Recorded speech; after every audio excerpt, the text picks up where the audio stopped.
Just to briefly introduce myself, I am a member of the information technology team at Michael Page. I guess in brief, I assist organizations across various industries in finding strong IT talent within the sub-Saharan African region.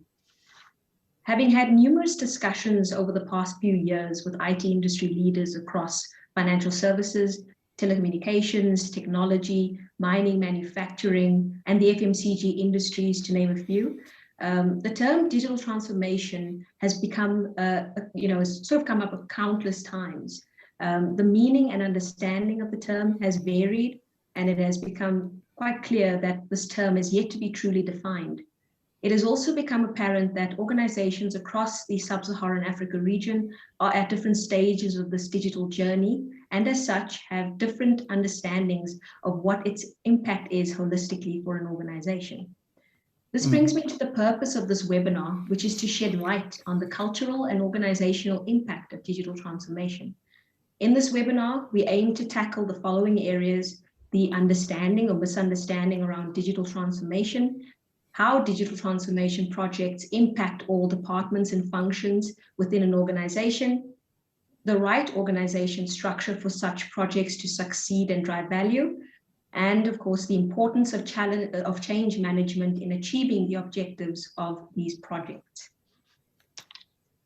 I now would like to introduce our guest speaker, Sekhwela Mokgala. He is the Senior Manager, Digital ICT Systems and Services at Axiz. Sekhwela has dedicated a large portion of his professional and academic career in the pursuit of truly understanding the digital transformation process, its effect on organizations, and solutions to challenges faced during this massive transformation.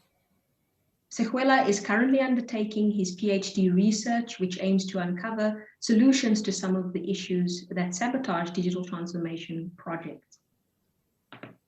Before I introduce the questions addressed to our guest speaker, we have put up a poll to understand your views on digital transformation.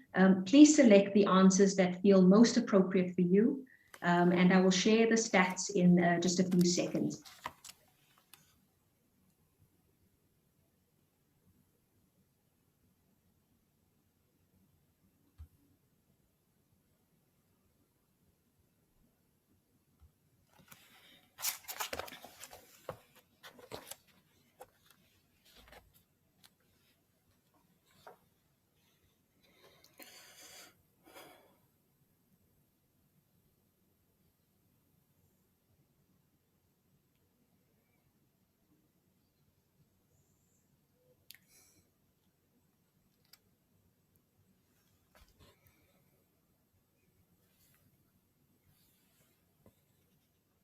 There we go. We've got the stats.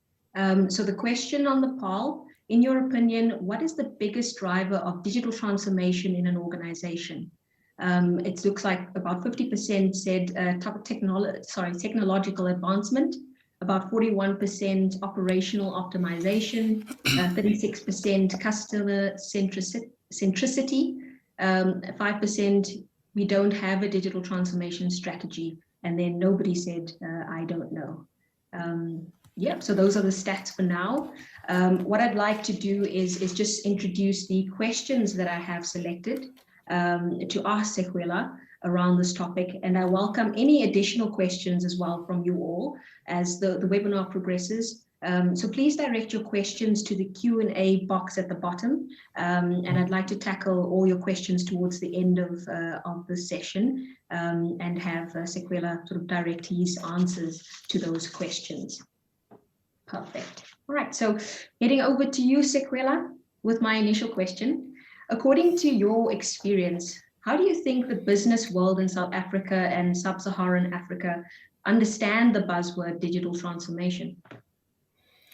No, I think everybody has that kind of question in their brain. And I think before we even unpack, the term digital transformation, we should have some sort of framework to think about it.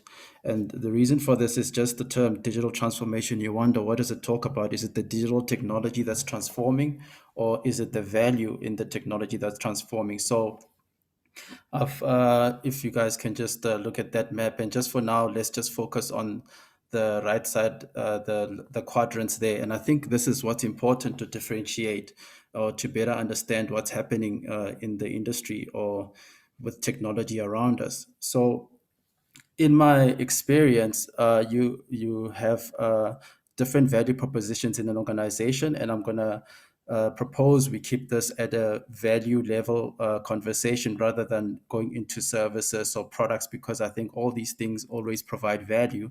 And if we take it from that approach, you'll see that this thing is scalable all the way up to industry level and all the way down to activity level to say, okay, what is the value that you're actually delivering?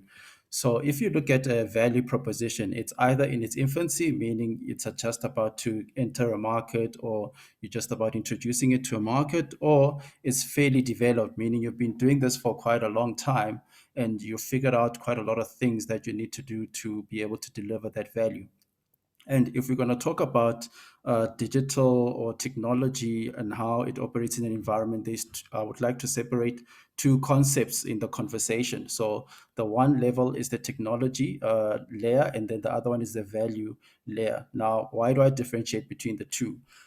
Technology is the mechanism that you use to deliver the value. So those are things that are talked to people. People are also part of technology when you look at how you deliver value: processes, equipment, procedure. Things that you would put under organizational infrastructure form what you call the technology. So what the technology does, it's a mechanism of converting some input into some output that gets absorbed by the market as something that is of value. It can either be a service or a product, but you're doing that something that somebody else needs. And then you've got value innovation.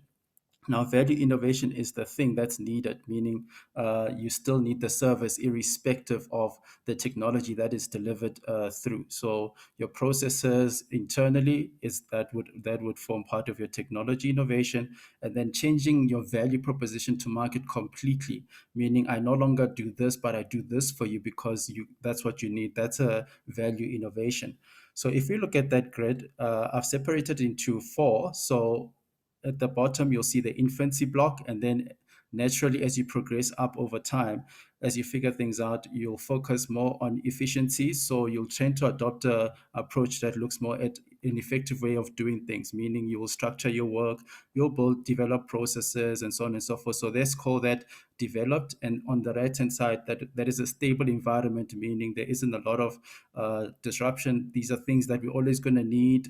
We think we're going to need things like food. You're always going to need coal if you're using power stations.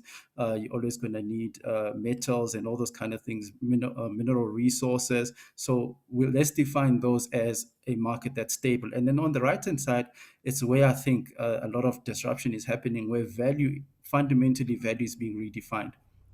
Now, if you look at all the blocks, I've defined little quadrants there, and I think if we keep if we just keep presenting this, because I'm going to be referring to it as we have additional conversations, and I think looking at the responses to those different people that have value propositions in those quadrants, they see digital transformation differently. So to the person who's entering a stable market, to them, they're just looking for some sort of mechanism to expedite their go-to-market. I mean, they know the market or the product or service already sells. They're just getting customers. So to them, it sounds like, using social media. So to them, it's not really transformational, but it's just adopting technology to improve what I need to do. Whereas as you develop and you build a business, then you start seeing some changes in your technology, and you'll see the T is underlined. So as you develop your value, it develops your technology to be aligned with your value. So your combination of people, processes, and the equipment that you use, the technology that you use inside that environment becomes very finely tuned with the value that you want to deliver in that environment.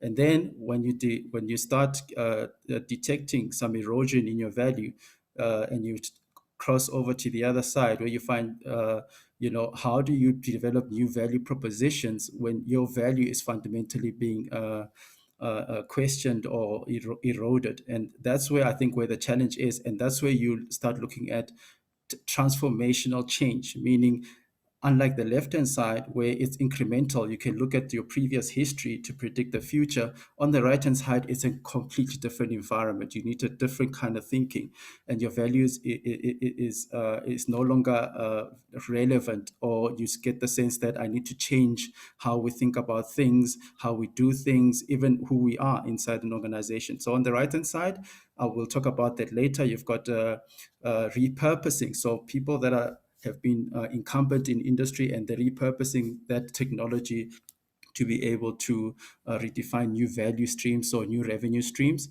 And then it's the disruptors guys, the guys that we really don't like in the bottom right-hand corner there, that come in and they come with these new value propositions that are very much coherent with the type of technologies that they use. And the advantage they have is that they start small, they go fast, they have agile methodologies, and they introduce these new concepts, a different way of thinking about business, a different way of thinking about value. And then if you look at those things, these different quadrants, transformation means different things to those. So the way I think we should see transformation, and I think the one that really scares everyone, is the value level disruption, meaning you are no longer relevant. We've been familiar with technology innovation all along. We've seen machinery go into the workplace environment. Industrial engineers know about this, mechanical engineers. So we know that environment pretty well on how to organize people around equipment. I think the new concept of disruption, this digital disruption that we're talking about the value being redefined. And that's the right-hand side of that map over there. Oh, So perfect. the misconception, so what happens, the misconception is that we all painted the same. So the understanding should come from, okay, when you talk disruption, we're talking more from the right-hand side, because that's where you need transformational change to be able to adapt to that environment. Perfect. Thank you. Thank you for that overview on that. And it's quite clear as well, just as you've explained, how important it is to sort of sit back and define, what your plan is going to be in the beginning of that process. And then, like you said, determine whether from the technology point of view or from the value point of view, both of which are very important to this process. And the fact that it also doesn't apply in one environment versus another. It's not a one size fits all across the board. So yeah, very, very important there. And moving on to my next question, who is responsible for implementing digital transformation projects in an organization? And what are these typical skills that are required?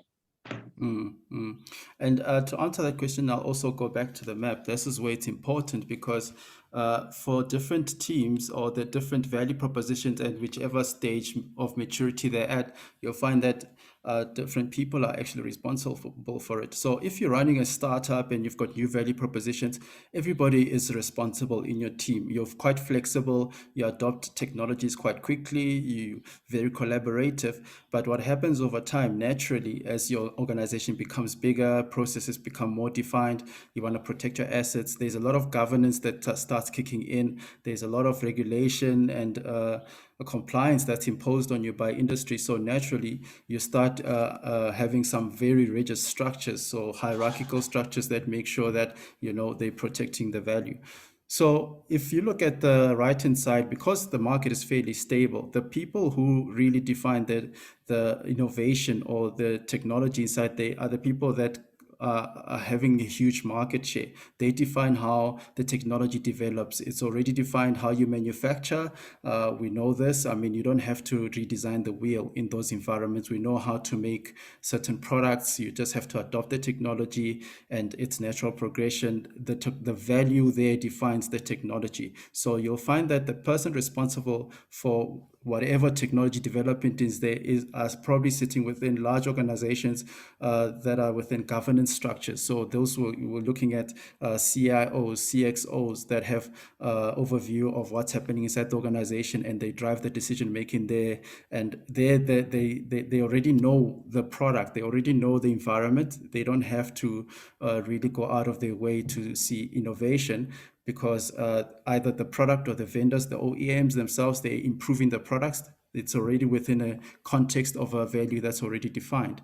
So when you cross over to the other side, now the strange thing is you start in the disruptive environment, you start living in a hybrid kind of world, because if you are an incumbent in the industry and you find that your value is being eroded, what is it that you do? And the trend is to sort of like have another team that goes there and just tries and redefine, try and understand what's going on, and probably start developing some new value streams. So in that kind of structure, the problem is they still apply, naturally you apply the governance that's already in place. So you'll find that even in the new, well, you develop a new value, you tend to adopt the governance structures that are already in place. You use the CIO, the CEO, and all those structures.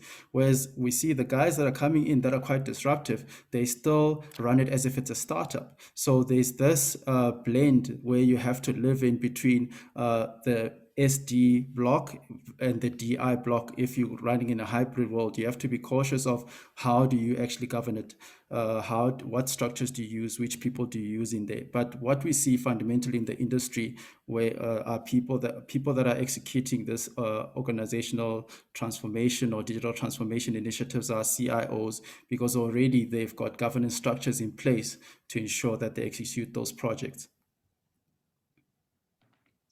I see. And it's also, quite clear on your points that there's a lot of flexibility that needs to be, I guess, flexibility and open-minded that needs to be taken into consideration when, adopting this or deciding to adopt this kind of approach or strategy for business. And you touched on it as well, and it also goes to my next question, which is just around organizational structures. Have you found in your experience that existing organizational structures allow for the progress of digital transformation projects, or have you found in certain instances that there could be a hindrance from the traditional organizational structure? Yeah, so like I tried to touch on it before. Because of natural progression, when you're growing as a business, you get better defined processes, structures, roles and responsibilities, separation of accountability and all that. What happens is you get a fairly hierarchical structure, and this is what we call silos within an organization. Now they're very effective at making sure that a company becomes more efficient as they extract a lot of value from the technologies that they have, which is okay. But once your value gets disrupted, now that becomes a little bit of a challenge. We tend to try and tackle it with the same structures that took us to the value that we have, where we should actually interrogate whether those are the right structures to put in place. Now, unfortunately, I found that in my research, traditional or the existing organizational or strategy theory doesn't provide us with a lot of solutions on what sort of structures we have to deploy in such environments where they're either hybrid or they're either very innovation driven. And you'll find that if you run it as a startup, those structures are allowed to develop as and when value is defined. So in your organizations, you can take value propositions that you have and map them out onto these quadrants, and then you'll see that okay, not all value propositions sit within one individual quadrant. Why do I say that? Because your customers will see different value in you. Yes, you might think that yes, the customer sees the product for what it is, but if you go and have a conversation with the customer, they'll be like, okay, I actually use this because of 1, 2, 3, 4, 5. It's either convenience, it's either cost, whatever that value proposition is, then you put it on in there. But what is also important is to just segregate it into, okay, what is it that is being disrupted in terms of at a value level, and what is it that is still going to remain stable? And those value propositions that you feel they have the risk of being disrupted, you have to handle it a different way. And if you want to, in your organization, investigate new value propositions, what you need to do is go into DI mode, that blue mode, where you have to adopt the thinking of a startup in a new environment and you want to be disruptive. And that structure, if you go to any startup, is very much networked. They use technology to help each other out. It's very much organic. It's very dynamic, and you can't handle those kind of initiatives, learning while developing new value propositions with a rigid governance structure. there's too much red tape, there's too long a chain of approvals and all those kind of things. So yes, we do find that companies tend to look at digital transformation or tackling digital transformation more in the in the current governance structures. You need to be careful with that. You'll find that it's too rigid. The guys don't want to take risk, or they don't learn inside that environment. You have to almost adopt a structure of a startup if you find that your value is being eroded, and you want to investigate new value propositions in the market. That team has to be dynamic. They need to know how they need to learn as they go. They need to use agile methods to discover these value propositions, and it's a very dynamic structure that's very interactive, as opposed to long chains of approvals. So yes, we do see that there's a lot of misalignment in terms of the value versus the technology and the organizational infrastructure that are allocated to these opportunities. Perfect. No, thank you for that as well. And you also touched a little bit onto what was going to be my next question, just around what kind of organizational structure would make sense and be beneficial for this kind of process. But I think it's also important to consider, with all the changes that happen throughout this kind of a process, which is, on the one hand digital, but it's also around the organizational changes, the cultural changes. And you find in some instances that employees feel some bits of anxiety or fears around what happens to them during that phase, especially if they're not in a traditional IT team and they can't see exactly where this is going. Could you just share a little bit more insights on maybe some of the fears and anxieties you might have experienced from employees going through this process? I think let me just tackle the right structure, because I think we'll go to the next one where we tackle the fears. So what should be the right organizational structure? Now, nobody really has the best question for that, but one thing for sure, if you have some sort of map to guide you to sort of like classify in which environment is your value proposition, you at least have an idea that, okay, I shouldn't be handling it the same way as I used to. I should be really looking at what technologies are more relevant in that environment. And remember, I said technology is not just the device, it's how you combine humans with processes and procedures, and how you protect that, so how you incubate that. So if you look at the quadrants, I think they're a good starting point to say, okay, where does the value proposition sit? And you can have that discussion and say, if the value proposition sits within an infancy environment, and that value proposition you want to create disruption, or it's inside a very dynamic environment, then definitely put in rigid structures in that environment is not the right thing to do. What's going to happen there is that your value is going to be defined by traditional methods. You're not going to discover a lot. You're probably going to do the same thing differently, basically. So you're going to be using what you already know, whereas in that environment, you should try and tackle it a little bit differently. So what should the structures be? So it should change from being a discussion of product-led or service-led to more value-led. What do I mean that once the value is defined in a tangible form and using a sentence, okay, this is who we are and this is what we do for our customers. Once you've defined that, then you can then say, how do we have the right structures to align to that value? So if it's customer service orientated, then the structures should be more customer orientated rather than product orientated. What do you do with feedback from your customers? Does the feedback from your customers, when it comes into the organization, filter through, and it doesn't really rearrange on how you do your work? If you have rigid structures, you'll find that you'll get feedback, but you can't really do much with it, and the structures just sort of like diffuse your value. You need to look into those things.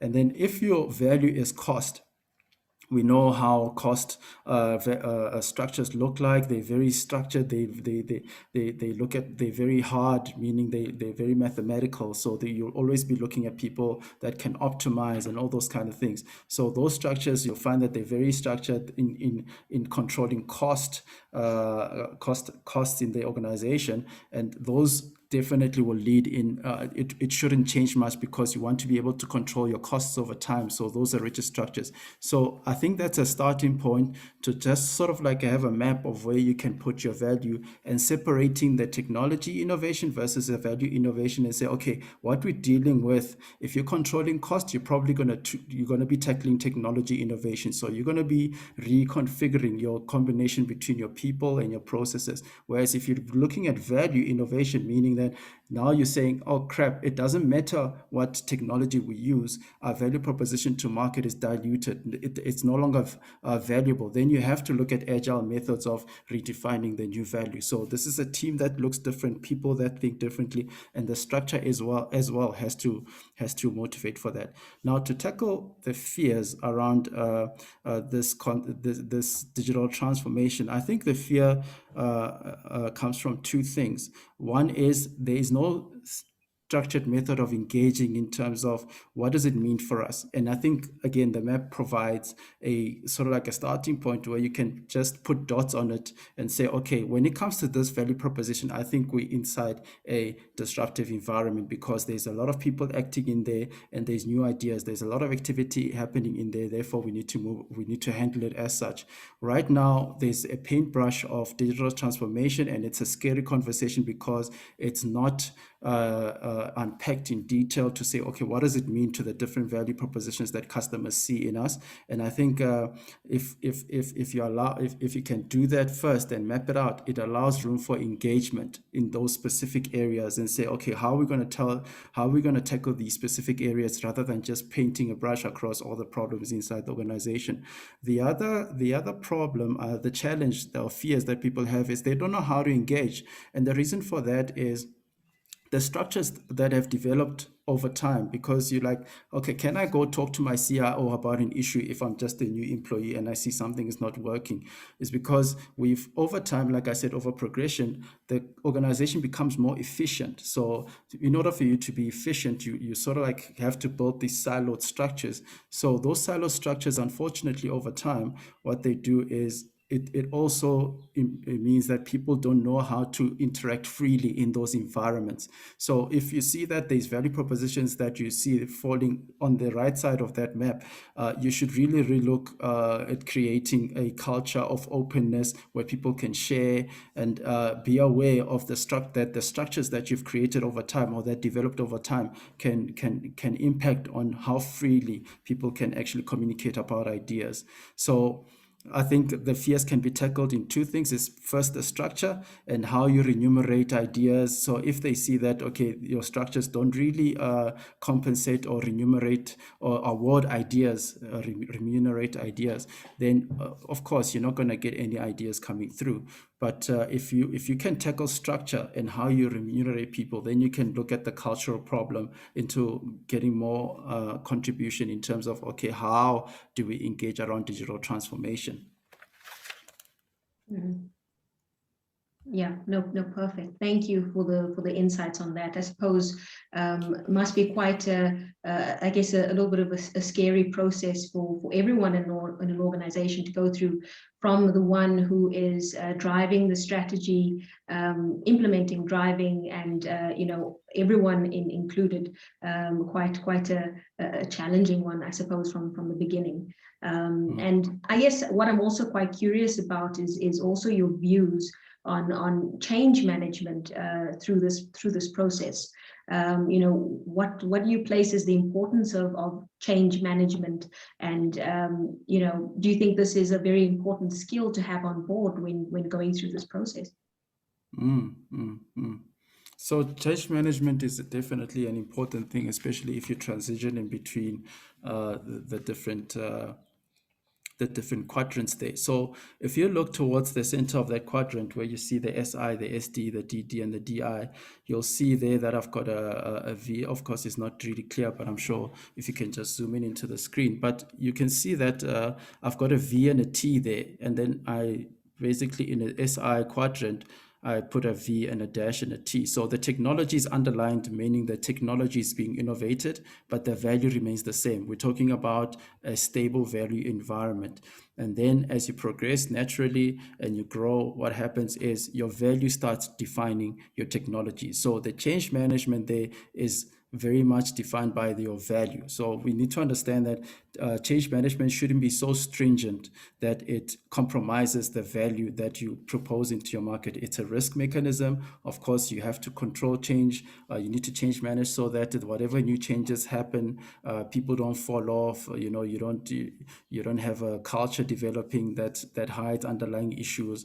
You create the structures within your organization that tackles really complex issues that stress the organization end to end. So there you'll find that the value proposition tends to develop the technology. So there you'll find that the change management that's inside there is very much procedural, meaning we've defined the value. It's just making sure that we control the tasks that people are doing. We're governing things. We've got compliance. We have to comply to certain standards. So that is very much procedural, very hard. So that orientation of change management we're already familiar with.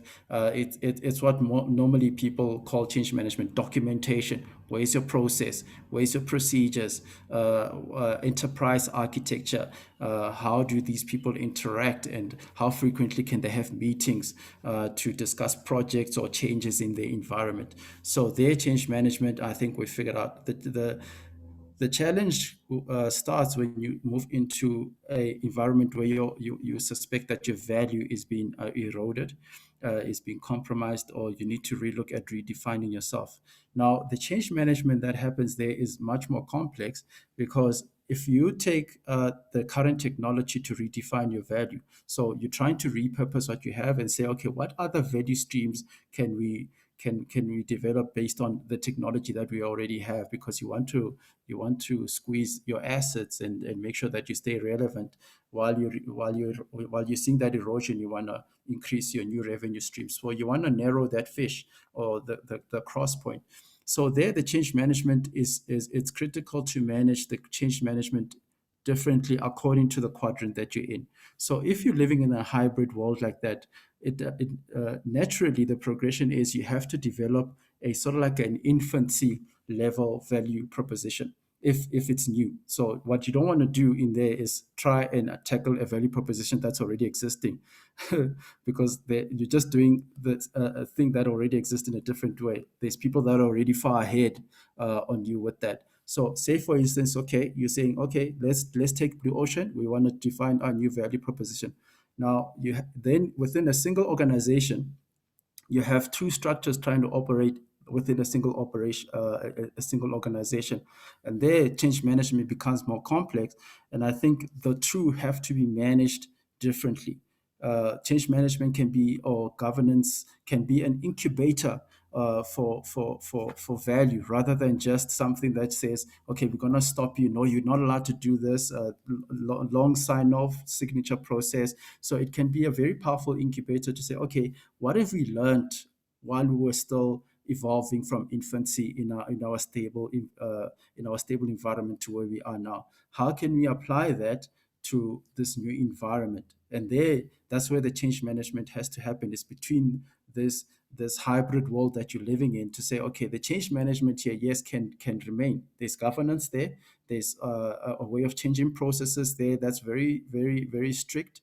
Whereas the other side, it's very dynamic. It's very organic. So the change management there has to be very adaptive. It has to be very natural, meaning, okay, fine, we understand we're developing new features, we're releasing them in a very agile way, but how do we make sure that by releasing either new features or new value propositions, we don't disrupt the ones that we already have? So you have to make sure that those learning structures are in there.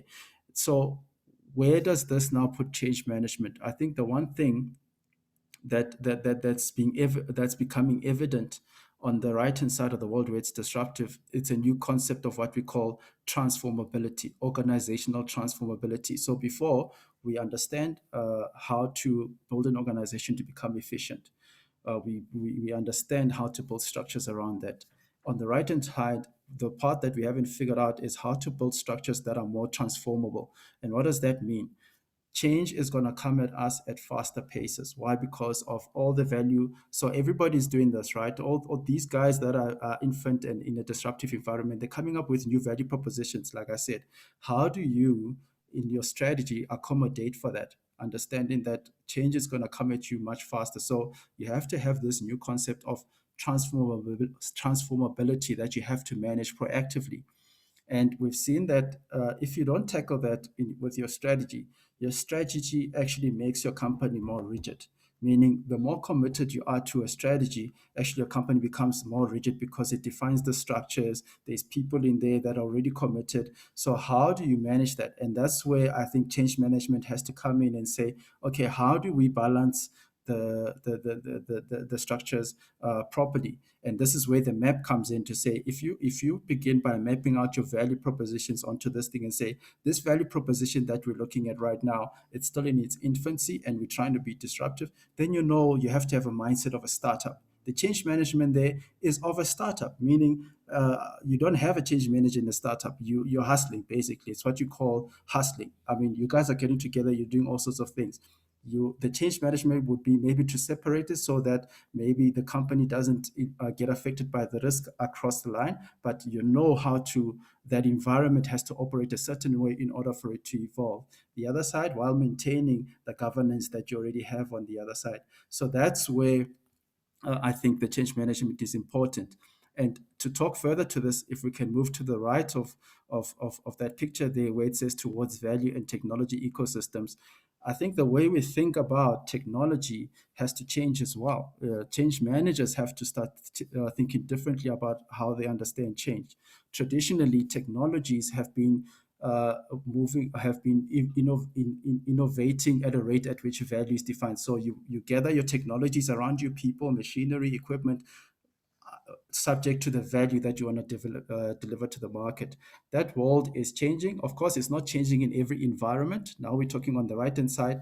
The right-hand side, if you look at how it's characterized, it's these networks of innovations and values that are happening. If you see the V's that are underlined, that's value innovations that are happening, and they have this ecosystemic effect that these people get together and say, hey, what about we try this? And they develop a new value proposition that sort of like disrupts existing value propositions or enhances existing value propositions. So you need, as a change manager, to understand what environment are you in, and what sort of environment is conducive to actually being more adaptable to disruption, and the other one more towards having a stable environment. If you can separate the two and understand the difference between the technology and your value innovation and what is it that you're dealing with, then you can provide the relevant change management for that. So sort of like a customized type of how much level of documentation is sufficient for this, how much level of processes need to be defined, or is it just a matter of introducing a RASI that just highlights accountabilities, or do you have to go into serious process re-engineering? Process re-engineering is more for the massive organizations, but I think in those, if you treat it with a smaller group of people to just define the value, new value streams, then you'll do process. You don't want to do process mapping too early. It's too early. It's going to change. It's going to keep changing. So you want to do your change management in a very organic kind of way. And that's important. And frameworks out there that allow for that, of course, are still developing. If you look at frameworks that are developing around governance, they're moving more towards how can you customize your governance to environment. We're seeing methodologies moving more towards agile, lean agile, startup kind of environment where you have to be lean in your structure. You have to be lean in the amount of layers that can hinder change. And change management has to adapt to those kind of environments and be relevant to those kind of environments. Mm. Well, thank you for that. I think, and thank you for all the answers to the questions that I provided as well. This is a very small part of the whole digital transformation process. This is just a small portion of what we could tackle in this topic that could probably go on until the end of time, because it's continuously changing. So I definitely appreciate your insights, that you've shared. And from what I've learned during our discussions is that it's always evolving and it's always changing.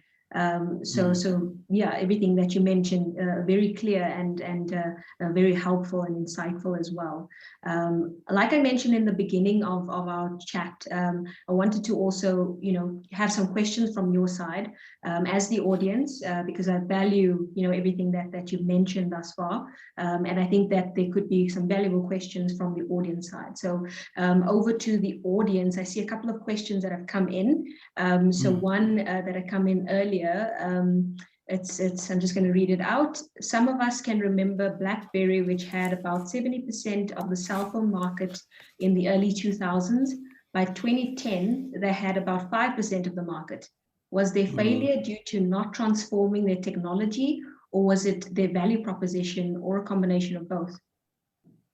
I think it's their value proposition. What do I mean by that? Their value proposition was very much defined inside the barrier of the device. Meaning, if you were to use the service, you had to have a BlackBerry device. And I think that's one of the things that you need to understand with digital is that if you're going to use it's unnatural to sort of like restrict your value proposition to devices when software should actually elevate it to a value proposition. So what became attractive about WhatsApp is that you no longer had to have the same device. So people started adopting WhatsApp because now my friend doesn't have a BlackBerry.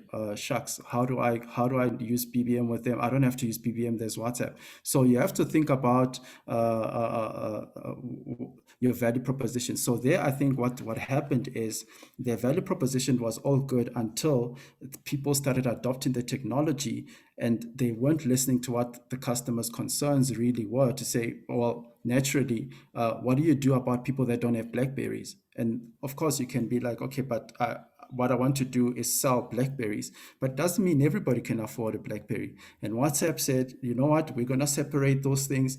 Go on any device of yours, of your choice, will be on there and you can transact. And of course, that's gonna have an evolution of its own. So there, I think it's the value, and there it's understanding your value proposition versus how it's going to be consumed. So you'll find that at a technology level, these companies look the same. They'll manufacture chips, they've got processors, or there's a development team that has to develop on whatever infrastructure. So the technology that supports the application, I don't think is really important there. It's just what I call architectural lock, and it's those things that are done by design, by just misunderstanding your value proposition. Then nothing. If really they had to tackle it, they could have made BBM available. I don't know what was on a specific phone, on a BlackBerry, that they couldn't have on another phone. But I mean, that's an application. You can develop an application anyway. It's just how you think about your value proposition and articulating really well what your value proposition is. I have a story. I'm not sure if you guys read Christensen, and he talks about the innovator's dilemma and the innovator's solution.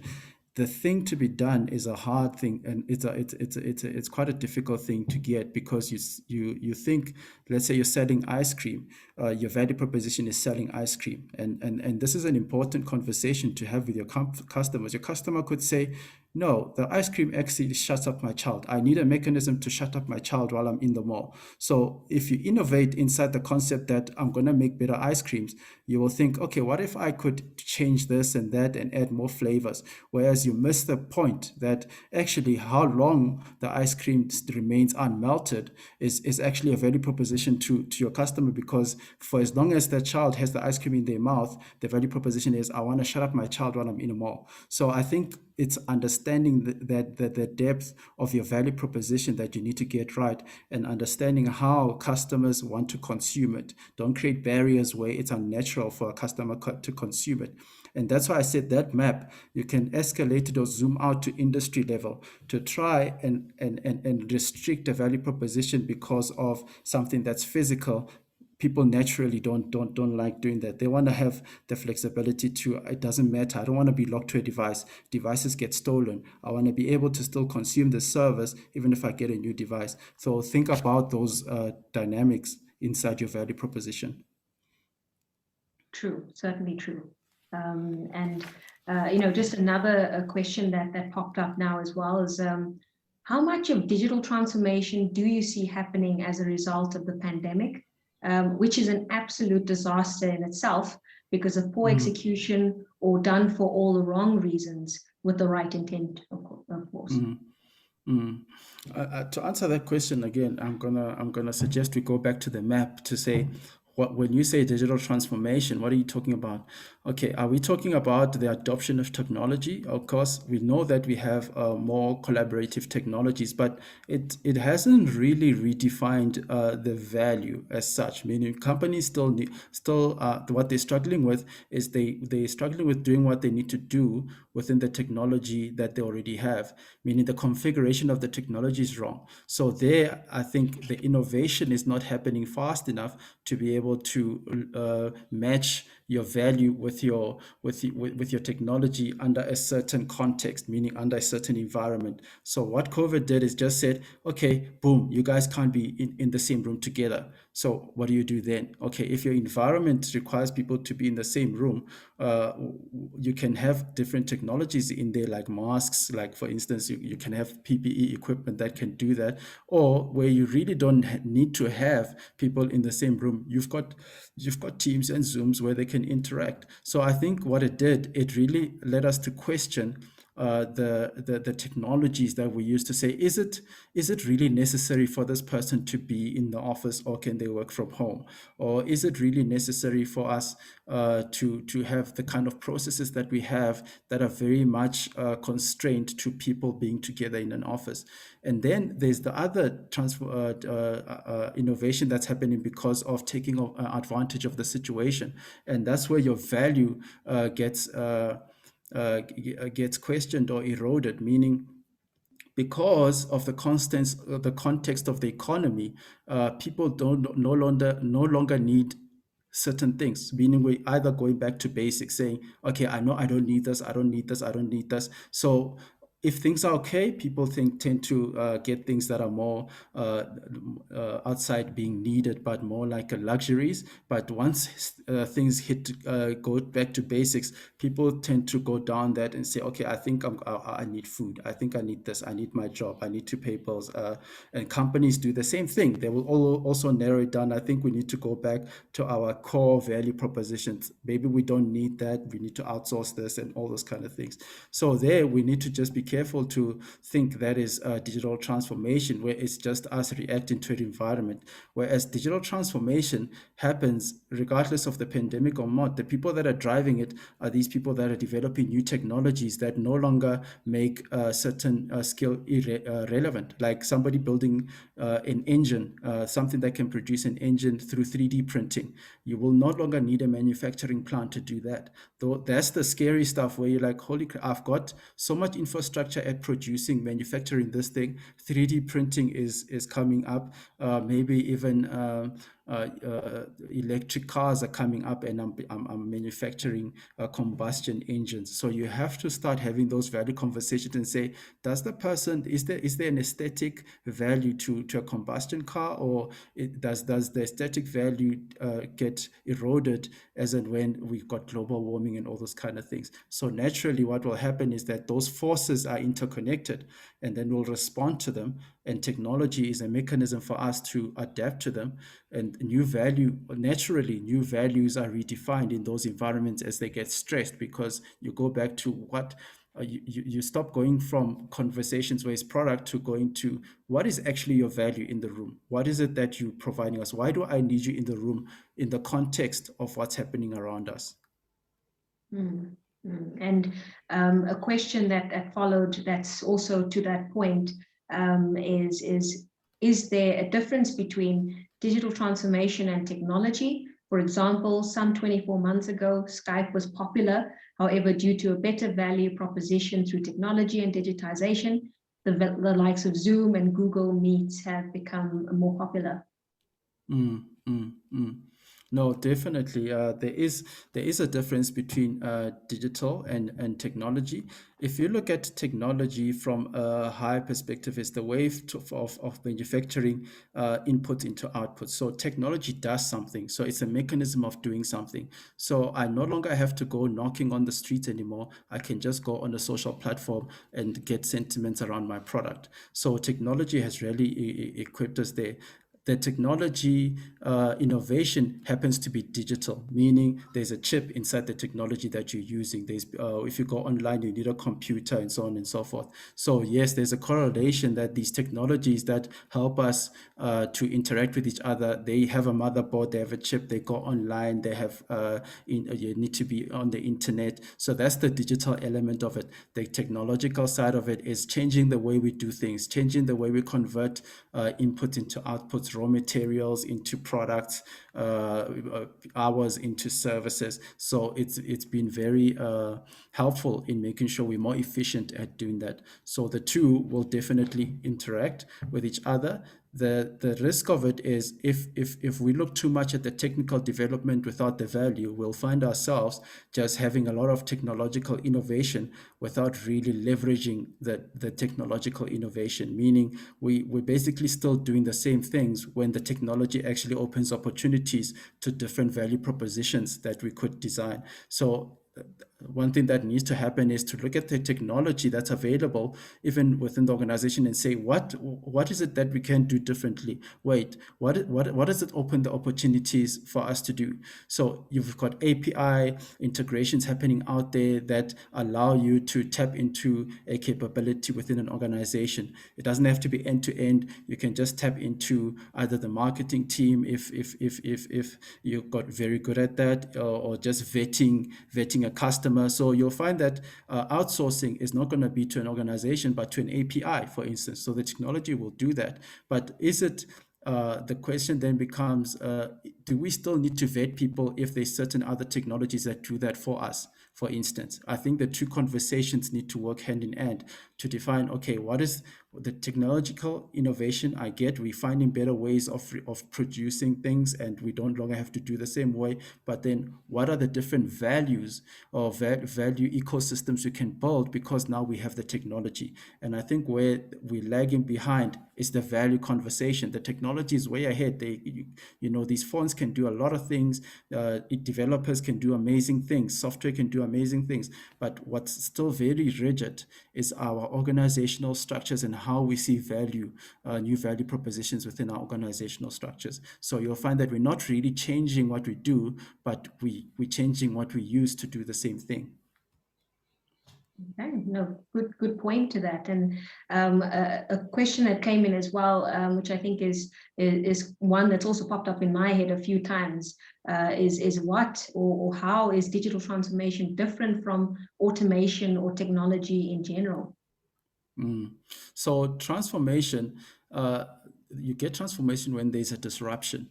Whereas there's things like automation, they enhance, meaning you have a production line and you want to enhance the rate at which you do things, the throughput or the efficiency. There, I think the disruption, if you lower it down, if you're talking about automation, the disruption there is at task level, meaning all of a sudden you no longer need a certain skill. So you don't need a skill set to perform a certain role anymore. Now that talks to me as a person to say, I'm a person that screws a bolt every day. Now it's automated. What is it that I do? Gosh, I have to do something about that. That's at a skill level. But if you go to an organizational level where you've got a huge value system, disruption there has to be separated or segmented into those quadrants and say, what is what is the value proposition that is being disrupted? So some of the stuff, in order for it to be disruptive doesn't necessarily mean it has to be automated, and automation doesn't necessarily mean you're disruptive. It just means that, okay, you figured out a more efficient way of doing something. So a more efficient way of doing something, you'll find that yes, it starts disrupting those skill sets that are not as efficient as as performing that task. Whereas value disruption is I think where the conversation is happening, where these new technologies are coming into the market that can erode the value propositions of entire organizations, where somebody's building something out there and that is core to your business, and that's the one that's the digital that you need to tackle, because that one, the guy is probably building a software and it can do tax for you, it can do all those kind of things, and then you're sitting there and you're like, I want to build my business as a tax practitioner, for instance. That's where you get value disruption, where the digital technology that's coming through, because it's now accessible everywhere, it's on the internet, you just can go in and do yourself, is disrupting a skill set that's sitting inside your organization, or that's what your organization does as a whole, is provide these kind of services. So there is disruption at a skill level, we call it skill displacement, and then there is disruption that fundamentally it nullifies your value. So there is a big difference between automation and digital transformation. And to add to that as well, another question that just came in now is, so would you say automation is evolution, whereas digital transformation is revolution? Yeah, I think that's another way of thinking about it, because automation is sort of like an incremental kind of change. You're basically making the thing that you're doing more efficient or faster, or you no longer, but you're doing the same thing. Whereas digital disruption or transformation in its nature, it's not linear. I mean, you can't use previous performance to gauge where you're going. It changes your structures fundamentally from being the previous structures that are quite hierarchical to be more organic and adaptive. So transformation is a whole change that affects from the structure, the things that you do, your value propositions. It's very systemic and holistic, whereas automation just is inside optimizing what you're already doing. Okay, no, perfect. And then just the final question that's come through. How do you ensure accountability at every level when a digital transformation strategy is rolled out to ensure success? So I think that question has to be answered in different contexts. Accountability at every level in a very already mature value proposition, like for instance, a company that has been around for some time, that sits within governance structures. So you'll have governance structures that have committees that sit together. Like for instance, inside that committee, we'll have the CEO, the COO, the operational guys, and all the stakeholders sitting together and saying, how do we make sure this project is delivered? What is the risks that are involved? And what is our communication strategy? I think what's important, what we miss sometimes, is that communication strategy, to say, do we communicate the changes to everyone, or do we pick a specific few to communicate this change? And I think that's a conversation for another day, because sometimes over communication can kill your strategy, because it can create a lot of movement inside your organization, conversations happening inside organizations that are probably not going to be conducive to your strategy. So governance structures are there and communication strategies are there. Whereas in a smaller infant kind of value proposition, there, I think, because everybody is sitting together and dynamic, you get to see it's very much an accountable environment. You're close together. There's a few of you guys. Dude, when is this happening? No, I want to see it online, and so on and so forth. So I think if you can see those quadrants and say, okay, the people that the structure or the infrastructure that makes people accountable in larger, more mature organizations is what we call IT governance, IT enterprise governance. So that is very defined, well defined in terms of the structures that you need to have in place, and it's risk driven, making sure that you manage your risk in that environment. It's value driven, your risk appetite of the organization, so that it translates down and cascades down to KPAs, OLAs, SLAs inside the organization, and it translates back to procedures and all those kind of things.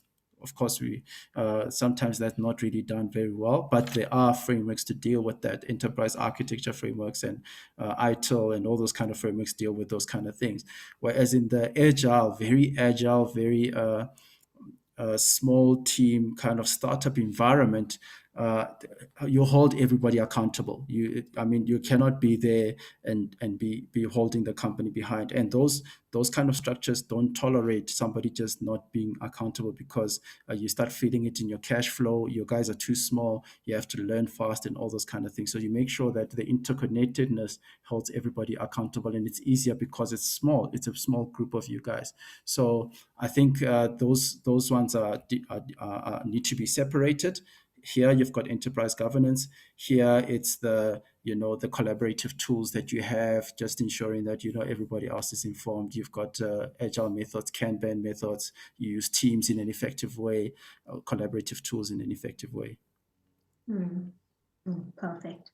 And I think that's about it in terms of the time that we have.